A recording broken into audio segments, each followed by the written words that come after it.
In this video, we will guide you through setting up a POS printer step by step. Start from the sales page and tap the Home button. From the menu, go to Printing and select Printers. Tap the plus button to add a new printer. Here, choose Network as the connection type. Enter the display name, IP address, and port, then click Save. After saving, open the printer settings. Enable raster mode for better printing compatibility. Select the printer type and choose the correct receipt roll size. If your shop uses a cash drawer, turn this on so it opens automatically after payment.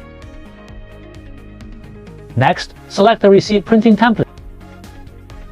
You may also filter which product categories will be printed on this receipt. Adjust the number of copies if needed.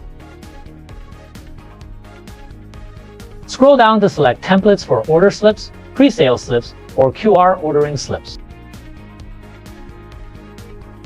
You can create and manage custom templates in the master panel. Your POS printer setup is now complete and ready to use.